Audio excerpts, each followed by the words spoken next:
Bonjour, vous êtes nombreux à vous plaindre de la dose de frites chez McDonald's en France et un peu partout dans le monde. Et pour y avoir mangé plus de 500 fois les 2 dernières années, dans plus de 6 pays, je peux vous comprendre. Premièrement, sachez que vous n'êtes pas censé avoir des frites dosées comme sur cette photo. Ces frites parfaitement alignées, rangées et débordant largement du cornet correspondraient à plus de 30% en plus de la dose théorique. Deuxièmement, quelle est la dose que vous devriez théoriquement obtenir? En France et en Europe, elle est de 114 grammes pour les moyennes frites et de 150 grammes pour les grandes frites. À quoi correspondent ces doses? Eh bien voilà le résultat de quelques cornets de frites parfaitement dosés. Vous allez me dire que certaines ont l'air plus pleines que d'autres, même si elles sont censées faire le même poids. Et donc troisièmement, le cornet en carton est souple, et donc sa contenance varie en fonction de sa forme. Pour vous en convaincre, nous avons procédé à 2 petites expériences avec de la polenta de Savoie. Vous pouvez voir qu'à niveau égal, nous avons 407, 442 et 475 grammes de semoule dans le même cornet rempli à ras-bord.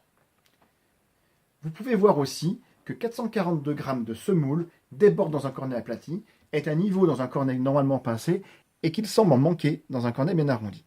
Je vous passerai les formules mathématiques de calcul du volume d'un cône tronqué à base ellipsoïdale que nous pourrions faire dans une vidéo future. Ce que vous devez comprendre, vous clients, c'est que vous avez peut-être eu une frite parfaitement remplie, mais que comme le cornet est arrondi, cela vous donne l'impression que le niveau de frite est bas. Ce que devront aussi comprendre certains équipiers en restaurant, c'est qu'en pinçant exagérément les cornets, ils ne pourront jamais faire une frite correctement remplie.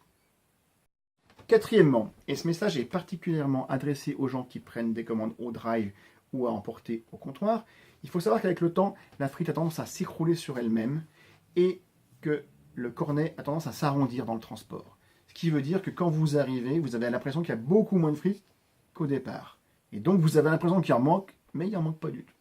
Cinquièmement, si vous pensez que c'est pour économiser 3 francs 6 sous que McDonald's va vous arnaquer de 10 grammes de frites, vous avez bien tort. Depuis bientôt un an, j'ai personnellement et anonymement pesé plus de 160 cornets de frites chez McDonald's, et bien souvent, j'ai eu des frites mal remplies, mais aussi souvent, j'ai eu des frites extrêmement bien remplies. J'ai plus de 114 grammes pour les moyennes frites et plus de 150 grammes pour les grandes frites. Pour preuve, les statistiques que vous pouvez voir sur le site www.macdiet.com et les captures d'écran que vous pouvez voir sur la vidéo. Personne, pas même un robot, pourrait vous sortir 114 grammes à chaque fois pour la simple et bonne raison, déjà qu'une frite n'est pas un grain de semoule.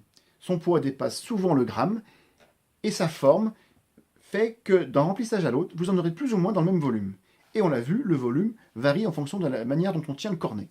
Si vous n'êtes pas satisfait de la quantité de frites que vous avez chez McDonald's, théoriquement à 114 grammes, et que vous aurez de temps en temps à 100 ou 105 grammes, eh bien sachez que chez KFC France, vous donnerez encore moins.